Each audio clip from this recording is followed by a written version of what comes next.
Hi, இன்றைக்கி carrot juice எப்படி செய்யலான்னு பார்க்கலாம். இதை செய்கிறதுக்கு நான் ஒரு 5 கேரட் போல் தோலையெல்லாம் நல்லா சீவிட்டு எடுத்துக்கிட்டேன். அதுக்கப்புறமா இதை குட்டி குட்டியாக கட் பண்ணி மிக்ஸி ஜாரில் ஆட் பண்ணிவிட்டு இது கூடவே ஒரு அரை ஸ்பூன் போல் லெமன் ஜூஸும் ஆட் பண்ணி இதை நல்லா ஃபைன் பேஸ்ட்டாக அரைச்சி எடுத்துக்கணும்.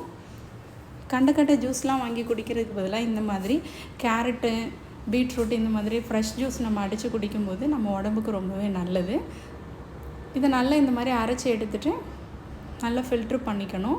ஃபில்ட்ரு பண்ணிவிட்டு ஒரு டம்ளர் கேரட் ஜூஸுக்கு ஒரு ஸ்பூன் போல் தேன் ஊற்றி நல்லா மிக்ஸ் பண்ணி குடிக்கணும். கேரட் ஜூஸு கண்ணுக்கு ரொம்பவே நல்லது. இந்த மாதிரி குடிக்கும்போது எம்டி ஸ்டொமக்கில் குடிக்கும்போது நமக்கு அவ்வளோ பெனிஃபிட்டும் அப்படியே நம்ம உடம்பு ஏற்றுக்கும். கண்டிப்பாக ட்ரை பண்ணி பாருங்கள். இந்த வீடியோ பிடிச்சிருந்தால் லைக் பண்ணுங்கள், ஷேர் பண்ணுங்கள், சப்ஸ்கிரைப் பண்ணுங்கள். தேங்க்யூ. தேங்க்ஸ் ஃபார் வாட்சிங்.